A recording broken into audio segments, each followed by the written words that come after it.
അടുത്ത നോക്ക, പുരുഷോത്തമ യോഗം.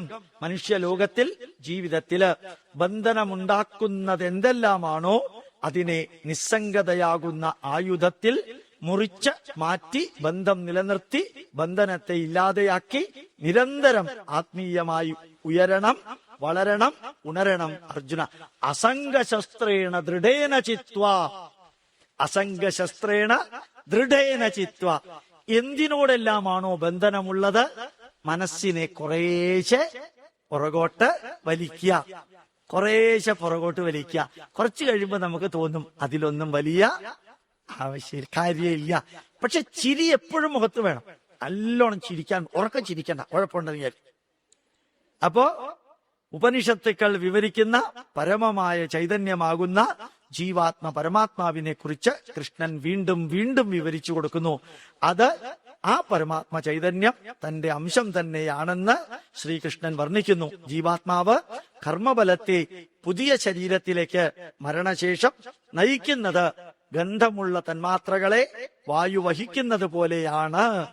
കുറച്ചു മുമ്പ് ഞാൻ പറഞ്ഞില്ലേ, മുല്ലപ്പൂ ഇവിടെ വെച്ചാൽ വായുവിന് മുല്ലപ്പൂവിന്റെ വാസന, ചാണകം വെച്ചാല് ചാണകം. ജീവാത്മാവ് ഞാൻ ചെയ്ത കർമ്മബലത്തെ വഹിച്ചുകൊണ്ട് ആ കർമ്മബലം അനുഭവിക്കാൻ പറ്റിയ മറ്റൊരു ശരീരത്തെയാണ് തിരഞ്ഞെടുക്കുന്നത്. അപ്പോ നല്ല കർമ്മം ചെയ്ത് ചെയ്ത് ചെയ്ത് ഒന്നാമത്തെ ലെവല്, രണ്ടാമത്തെ ലെവല്, മൂന്നാമത്തെ ലെവല്, നാലാമത്തെ ലെവല്, അഞ്ചാമത്തെ ലെവല്, 6ാമത്തെ ലെവലിൽ നമ്മൾ എത്തിയാൽ 98% പുണ്യകർമ്മവും 2% പാപകർമ്മവും. 6ാമത്തെ ലെവല് കഴിഞ്ഞാൽ individual soul will get dissolved in the cosmic soul എന്ന് കാലിഫോർണിയ യൂണിവേഴ്സിറ്റിയിലെ സൈക്കാട്രി പ്രൊഫസർ പറയുന്നതിന് 500 വർഷങ്ങൾക്ക് മുമ്പ് മലയാളി അമ്മൂമ്മമാര് പ്രാർത്ഥിച്ചു. പടിയാറും കടന്നവിടെ ചെല്ലുമ്പോൾ. അല്ല, നിങ്ങൾക്ക് അറിയാമെന്ന് എനിക്കറിയാം, ഞാൻ പറയണ്ടല്ലോ.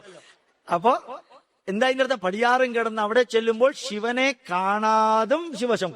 കാണാൻ പറ്റിയെന്നോ കാണാൻ പറ്റിയില്ലെന്നോ? എന്താ അർത്ഥം? രണ്ടായാലും ശരിയാ. ശിവനെ കാണാൻ പറ്റിയില്ല എന്ന് പറഞ്ഞാൽ ശിവം ഭൂത്വാ ശിവം ഭജേത്, നിങ്ങൾ തന്നെയാണ് ശിവനെന്ന് 6ാമത്തെ പടിയെത്തിയപ്പോ തിരിച്ചറിഞ്ഞു. ഇപ്പൊ വേറൊരു ശിവനില്ല. പിന്നെ ആ ലെവൽ എന്റെ ആത്മാവെത്തിയപ്പോൾ സാക്ഷാത് പ്രകൃതി ചൈതന്യത്തെ കാണാൻ സാധിച്ചു. 2 അർത്ഥവും അവിടെയുണ്ട്. ശിവം ഭൂത്വാ ശിവം ഭജേത്, ശിവനായി തീർന്ന് ശിവനെ ഭജിക്കാനാണ് പറയാറുള്ളത്. അപ്പോ ഇവിടെ നശിക്കുന്നതും നശിക്കാത്തതുമായ എല്ലാം തന്നെ ശ്രീകൃഷ്ണനിൽ ആധാരമായി നിൽക്കുന്നു. എല്ലാത്തിന്റെയും ശരീരം നശിക്കുന്നതും ആത്മചൈതന്യം നശിക്കാത്തതുമാകുന്നു. അർജുന, പരമാത്മ ചൈതന്യവും പരമപുരുഷ ചൈതന്യവും എല്ലാം എന്നിൽ തന്നെ നിലകൊള്ളുന്നു. അതിനാൽ പുരുഷോത്തമനായി ഞാൻ നിലകൊള്ളുന്നു. മറ്റൊരർത്ഥത്തിൽ എന്നെ വെറും മനുഷ്യനായി മാത്രം കാണരുത്. അടുത്തത് ദൈവാസുര സമ്പത്ത് വിഭാഗം. ഞാൻ വെറുതെ വായിച്ചോണ്ട് പോയാൽ മതിയല്ലോ, ഏതാണ്ട് കുറെ മനസ്സിലായിട്ട്. ഓരോ മനുഷ്യനും ആവശ്യമുള്ള ഗുണവിശേഷങ്ങൾ കൃഷ്ണൻ വിവരിക്കുന്നു. നിർഭയത്വം, മനഃശുദ്ധി, ധ്യാന പരിശീലനം, ഇന്ദ്രിയ നിയന്ത്രണം, ദേവപൂജയ്ക്കുള്ള കഴിവ്, മുതിർന്നവരോടുള്ള ആദരവ്, വേദപഠനത്തിനുള്ള കഴിവ്, സേവനം ചെയ്യാനുള്ള ദൃഢപ്രതിജ്ഞ, പരസഹായം, നിശ്ചയദാർഢ്യം, അഹിംസ, സത്യസന്ധത, വാക്ശുദ്ധി, ദേഷ്യമില്ലായ്മ, കർമ്മനിരതത്വം, അഹങ്കാരമില്ലായ്മ, ക്ഷമ, ക്ഷമിക്കുവാനുള്ള മനസ്സ്, പരിശുദ്ധി, ശത്രുതയില്ലായ്മ എന്നീ ഈശ്വര ഗുണങ്ങളുള്ള വ്യക്തിയാണ് സാത്വികരായി വിവരിക്കപ്പെടുന്നത്. അപ്പൊ സാത്വികരുടെ ഗുണം വിവരിക്കുന്നു. ആസുരിക ഗുണം ഏതെല്ലാമാണ്, അഥവാ ആസുരിക ദോഷം ഏതാണ്? സ്വാർത്ഥത, വെറുപ്പ്, ദേഷ്യം, അഹംഭാവം, അജ്ഞത, പാരുഷ്യം എന്നിവയുടെ മൂർത്തിമത് ഭാവമായിരിക്കും ആസുരിക ഗുണമുള്ളവര്. അത് ബന്ധനത്തിനും കാരണമായി തീരുന്നു. ഇവർ 2ാമത്തെ വിഭാഗത്തിൽപ്പെടുന്നു. രാജസീക സ്വഭാവമുള്ളവര്. ശരിയും തെറ്റും ഇവർക്ക് അജ്ഞാതമാണ്. ആസുരിക സ്വഭാവമുള്ളവർക്ക് സത്യം, ധർമ്മം, ഈശ്വരഭക്തി എന്നുള്ളതൊന്നും ഉണ്ടാവുകയില്ല. അവർ ധാർഷ്ട്യത്തോടെ പറയും, മനുഷ്യന്റെ ആവശ്യം മാത്രമാണ് ഈ ലോകത്തിൽ പ്രധാനമായിട്ടുള്ളത്. വൈരുദ്ധ്യാധിഷ്ഠിത ഭൗതികവാദത്തിൽ നിന്നാണ് ഇതെല്ലാം ഉത്ഭവിക്കുന്നത്. നല്ല കമ്മ്യൂണിസം പറഞ്ഞിരിക്കുന്നത് ഇവിടെയാണ്. അസത്യം അപ്രതിഷ്ഠം തേ ജഗദാസുരനീശ്വരം അപരസ്പര സംഭൂതം കിമന്യത് കാമഹേതുകം. അസത്യം, സത്യം എന്നുള്ളതില്ല. അപ്രതിഷ്ഠം, ധർമ്മം എന്നുള്ളത് ലോകത്തിലില്ല. ജഗത് അനീശ്വരം തേ ആഹു, ഈ ലോകത്തിൽ ഈശ്വരൻ എന്നുള്ളതില്ല. അപരസ്പര സംഭൂതം, വൈരുദ്ധ്യാധിഷ്ഠിത ഭൗതികവാദത്തിൽ നിന്നാണ് ഇതെല്ലാം ഉണ്ടായത്. കിമന്യത് കാമഹേതുകം, മനുഷ്യന്റെ ആഗ്രഹം മാത്രമാണ് ലോകത്തിൽ പ്രധാനമായിട്ട് കണക്കാക്കേണ്ടതെന്ന് താമസിക സ്വഭാവമുള്ളവർ പറയും. അങ്ങനെയുള്ള മീറ്റിംഗ് ആണ് അടുത്ത കാലത്ത് നടത്തുക. അപ്പോ അത്യാഗ്രഹം, ദേഷ്യം, ഞാൻ, എന്റെ, എനിക്ക് എന്നതിൽ മാത്രമുള്ള ശ്രദ്ധ, അധികാരവെറി, പ്രദർശനാത്മക പ്രവൃത്തികള്, നിരീശ്വരവാദം, ക്രൂരത, ഇതെല്ലാം താമസിക ദോഷം അഥവാ അസുരിക സ്വഭാവമുള്ളവരുടെ ദോഷ വിശേഷം. ഇത് ഞാൻ ഭഗവത്ഗീതയിൽ അതേപോലെ ട്രാൻസ്ലേഷനാണ് കേട്ടോ, ഞാൻ എന്റേതായിട്ട് എഴുതി ചേർത്തിട്ടില്ല, അങ്ങനെ ധരിക്കല്ലേ. അതിൽ തന്നെ വാക്കാണ്. നരകത്തിലേക്കുള്ള പ്രയാണം ചെയ്യുന്നവർ അത്യാഗ്രഹം, ദേഷ്യം, പിശുക്ക്, ഈ 3 വാതിലുകളിലൂടെയാണ് പ്രയാണം ചെയ്യുന്നത്. ഇത് താമസിക ദോഷമുള്ളവർ നന്മയിലേക്ക് തിരിയുകയല്ല ചെയ്യുന്നത്, അവർ നിരന്തരം തിന്മയിൽ തന്നെ നിലനിൽക്കുന്നു. നമ്മുടെ ജീവിതത്തില് മേൽ വിവരിച്ച തമോ ദോഷങ്ങൾ ഉണ്ടാകാതിരിക്കാനും സാത്വിക ഗുണങ്ങൾ ഉണ്ടാക്കാനും ശ്രദ്ധിക്കണം. അതാണ് ഭഗവത്ഗീത ജീവിതത്തിൽ പ്രയോഗിക്കുവാൻ ആഗ്രഹിക്കുന്നവരുടെ മാർഗവും ലക്ഷ്യവും. ഓരോ വ്യക്തിയും അവനുമായി ബന്ധപ്പെട്ട വികാര വിചാരങ്ങളും കർമ്മങ്ങളും എപ്രകാരമുള്ളതായിരിക്കണമെന്നും ശാസ്ത്രവിധി പ്രകാരം ഒരു വ്യക്തിക്കുണ്ടായിരിക്കേണ്ടതായ നിഷ്ഠ എന്തായിരിക്കണമെന്നും അർജുനൻ ചോദിച്ച ചോദ്യത്തിന് കൃഷ്ണൻ മറുപടി പറയുന്നു. പല വ്യക്തികളുടെയും ശ്രദ്ധ സാത്വികമായും രാജസികമായും താമസികമായും 3 വിധത്തിലുണ്ട്. അതുപോലെ ഭക്തിയും തപസ്സും ആഹാരവും യജ്ഞവും വാക്കുകളും മനസ്സും ദാനവും എല്ലാം സാത്വികമായിട്ടുള്ളതുമുണ്ട്, രാജസികമായിട്ടുള്ളതുമുണ്ട്, അതുപോലെ താമസികമായിട്ടുള്ളതുമുണ്ട് എന്ന് ഓർമ്മിക്കണം. രാജസിക ഭക്തി, താമസിക ഭക്തി, സാത്വിക ഭക്തി. സാത്വിക ക്ഷമ, രാജസിക ക്ഷമ, താമസിക ക്ഷമ. സാത്വികമായ വാക്കുകള്, രാജസികമായ വാക്കുകള്, താമസികമായ വാക്കുകള്. സാത്വികമായ യജ്ഞം, രാജസികമായ യജ്ഞം, താമസികമായ യജ്ഞം. അതിൻ്റെതായ പ്രത്യേകതകളും ഗുണദോഷ ഫലങ്ങളും പരിണത ഫലങ്ങളും ശ്രീകൃഷ്ണൻ വിവരിക്കുന്നു. ഇവയിൽ ഓരോന്നും ജീവിതത്തിൽ പ്രയോഗിക്കുമ്പോൾ ഉണ്ടാകുന്ന നന്മ തിന്മകളും ശ്രീകൃഷ്ണൻ വിവരിക്കുന്നു. ഇതിൽ നമുക്ക് കൂടുതൽ സാത്വിക നന്മകൾ ഉണ്ടായിരിക്കണം, കുറച്ച് രാജസീകതയും ഉണ്ടായിരിക്കണം, അല്പം മാത്രം താമസികതയും ഉണ്ടായിരിക്കണം. നമ്മുടെ ഗുണങ്ങള് 5 സാത്വികത, 3 രാജസീകത, 1 താമസികത. അപ്പൊ താമസികമായ ഗുണം നമുക്ക് ഉണ്ടാവാൻ പാടില്ല എന്ന് ധരിക്കല്ലേ. ചിലത് താമസികതയും വേണം, താമസികതയും ചില കാര്യത്തിൽ വേണം, രാജസീകതയും വേണം. കൂടുതൽ ഉണ്ടാവേണ്ടത് സാത്വികത. അർത്ഥം മനസ്സിലായോ? ഞാൻ താമസിക ഗുണമേ ഇല്ലാത്തവനാണ് എന്ന് താമസികത വേണം, രാജസീകത വേണം, സാത്വികത. 5:3:1. ലാസ്റ്റ് മോക്ഷ സന്യാസയോഗം. സന്യാസം എന്നാൽ എന്താണെന്ന് അറിഞ്ഞാൽ കൊള്ളാമെന്ന അർജുനന്റെ അഭ്യർത്ഥനയനുസരിച്ച് കൃഷ്ണൻ സന്യാസത്തെ കുറിച്ച് വിവരിക്കുന്നു. സന്യാസത്തെ 2 വിധത്തിൽ നിർവചിക്കുന്നവരുണ്ട്. എല്ലാ കർമ്മങ്ങളും ഉപേക്ഷിക്കുകയോ അഥവാ കർമ്മം നിരന്തരം ചെയ്ത് കർമ്മഫലങ്ങൾ ത്യജിക്കുകയോ ചെയ്യുന്നതാണ് സന്യാസം. ചിലര് കർമ്മത്തെ ഉപേക്ഷിക്കുന്നു, ചിലര് കർമ്മഫലത്തെ ഉപേക്ഷിക്കുന്നു. ഇപ്പൊ 2 വിധത്തിലുള്ള സന്യാസിമാരാണ് ഉള്ളത്. അങ്ങനെ 2 പക്ഷം ഉണ്ടാകാൻ അതിൻ്റെതായ കാരണങ്ങളുണ്ട്. എന്നാൽ യഥാർത്ഥ സന്യാസവും ത്യാഗവും വ്യക്തമായിട്ട് അറിയേണ്ടതാണ് അർജുന. ഏത് തരം കർമ്മത്യാഗവും കർമ്മബലത്യാഗവും തന്നെ ബന്ധനമില്ലാതെ ചെയ്യണം. ചില കർമ്മം ഞാൻ ചെയ്യില്ല, മദ്യപിക്കില്ല, അത് ബന്ധനമില്ലാതെ വേണം ചെയ്യാൻ. ബന്ധനത്തോടു കൂടി ചെയ്താൽ 10 ദിവസം കഴിയുമ്പോൾ വീണ്ടും അപ്പൊ ചില കർമ്മങ്ങൾ ത്യജിക്കണം, ചില കർമ്മബലങ്ങൾ ത്യജിക്കണം. എല്ലാ ജന്മദിനത്തിനും ഓർഫനേജിൽ ചെന്നിട്ട് 100 കുട്ടികൾക്ക് ഭക്ഷണം കൊടുത്ത് അവരുടെ കൂട്ടത്തിലാണ് ജന്മദിനം ആഘോഷിക്കുന്നത്.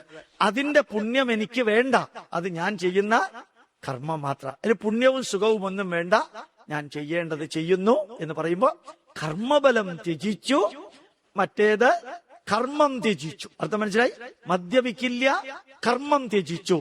ഇവിടെ ദാനം ചെയ്തതിന്റെ ബലം എനിക്ക് വേണ്ട, ഞാൻ ഇത് ചെയ്യുന്നത് എന്റെ ജീവിതത്തിന്റെ ഭാഗമാണ്, ഒന്നും എനിക്ക് വേണ്ട എന്ന് പറഞ്ഞ് ചെയ്യുന്ന കർമ്മം ത്യജിക്കലും കർമ്മബലം ത്യജിക്കലും. സ്വധർമ്മം ഒരിക്കലും ത്യജിക്കരുത് അർജുന, സ്വധർമ്മം ഒരിക്കലും ത്യജിക്കരുത്. ആ അമ്മ ജന്മം നൽകിയ മക്കളെ ഇനി ഞാൻ നോക്കില്ല, എന്റെ മക്കളെ വളർത്തുന്നത് ഞാൻ നിർത്തി, ഞാൻ സന്യാസിയാവുകയാണ് എന്ന് പറയാൻ അമ്മയ്ക്ക് അർഹതയിൽ. ശ്രീരാമൻ തന്നെ തിരിച്ചു വന്ന് രാജ്യഭാരം ഏറ്റെടുത്തു. സീതാദേവിയെ വാൽമീകിയുടെ ആശ്രമത്തിലാക്കി ആൾക്കണ്ടി വന്നാൽ പോലും രാമൻ രാജാവിന്റെ കസേരയിൽ ഇരിക്കാൻ കാരണം രാമൻ ചെയ്യേണ്ട ധർമ്മമാണ്. ഒരു രാജാവിന്റെ മുതിർന്ന മകൻ, മൂത്തപുത്രൻ, ജ്യേഷ്ഠപുത്രൻ രാജകസേരയിൽ ഇരിക്കേണ്ടത് രാജ്യത്തിന്റെ കടപ്പാടാണ്. അതുകൊണ്ട് അദ്ദേഹം അവിടെ ഇരുന്നു, ആഡംബരങ്ങള് ഉപേക്ഷിച്ച്. അതുകൊണ്ട് സ്വധർമ്മം ഒരിക്കലും ത്യജിക്കരുത്. ശ്രീരാമൻ സ്വധർമ്മം ഭാര്യയ്ക്ക് വേണ്ടി ത്യജിച്ചില്ല. അതാണ് ശ്രീരാമന്റെ മഹത്വം. ഭാര്യയ്ക്ക് വേണ്ടി സ്വധർമ്മം ത്യജിച്ചില്ല. വ്യക്തിധർമ്മത്തെക്കാൾ, കുടുംബധർമ്മത്തെക്കാൾ ശ്രേഷ്ഠത്വം രാഷ്ട്രധർമ്മത്തിനാണ്. അതാണ് രാമൻ കാണിച്ചു തന്നത്.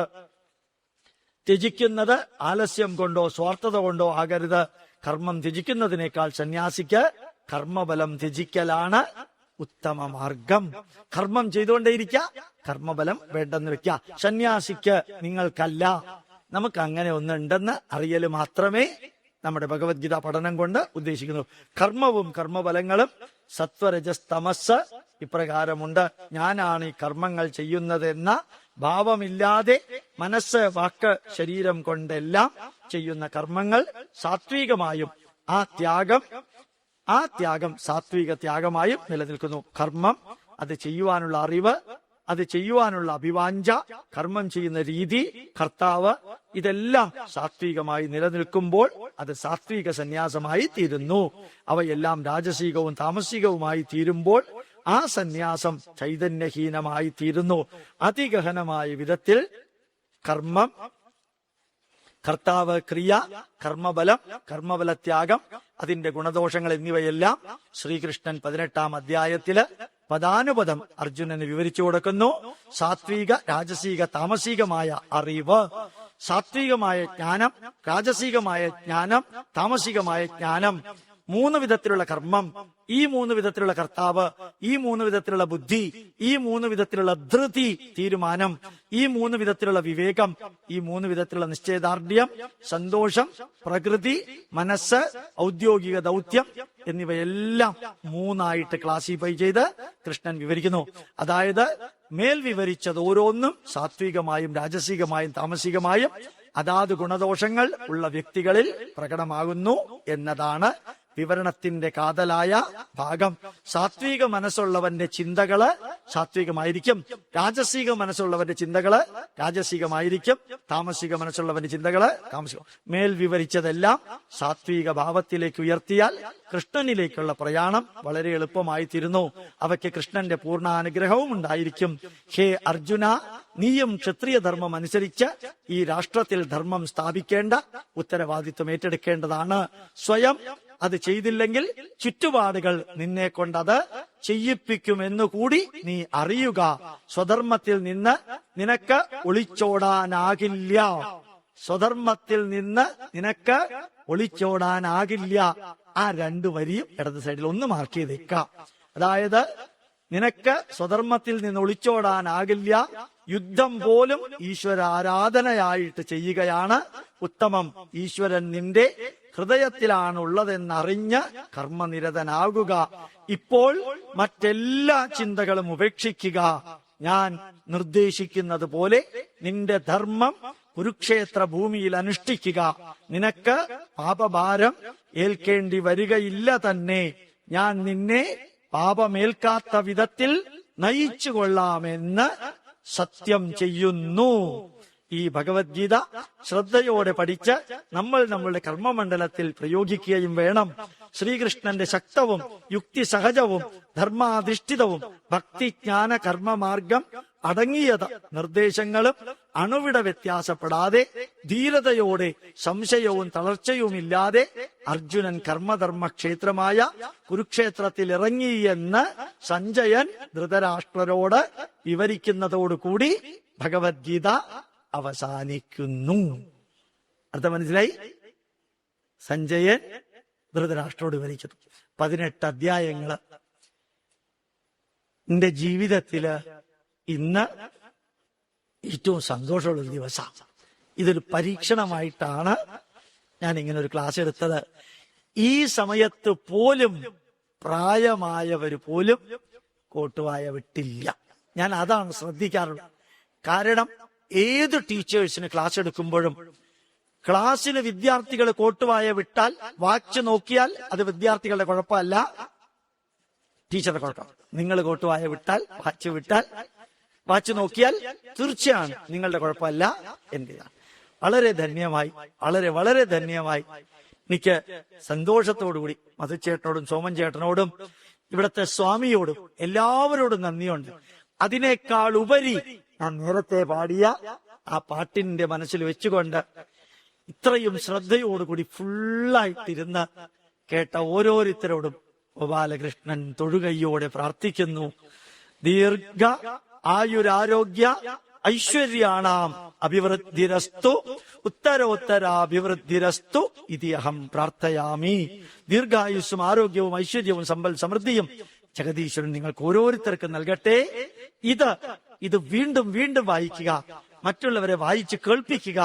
സംസ്കൃതത്തിലെ ശ്ലോകങ്ങൾ മുഴുവനും പഠിച്ചാലേ ഭഗവത്ഗീതയാകൂ എന്ന് 21-ാം നൂറ്റാണ്ടിൽ പറയാൻ സാധിക്കില്ല.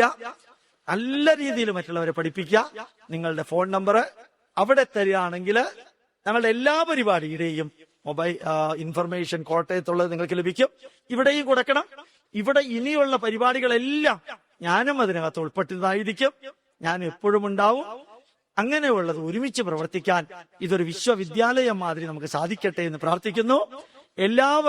എല്ലാവർക്കും ആരെല്ലാമാണോ ഇതിന്റെ പുറകിൽ ഇത്രയും കാലം പ്രവർത്തിച്ചത് അവരുടെ മനസ്സിനെല്ലാം സന്തോഷം നൽകിക്കൊണ്ടാണ് ഇന്ന് ഈ പരിപാടി ഇത്രയും ഗംഭീരമായിട്ട് നടന്നത്. അതിലൊരുപക്ഷെ ഏറ്റവും കുറച്ച് വർക്ക് ചെയ്തത് ഞാനും, ഏറ്റവും കൂടുതൽ സന്തോഷിക്കുന്നത് ഞാനുമാണെന്ന് തോന്നുന്നു. പ്രണാമം.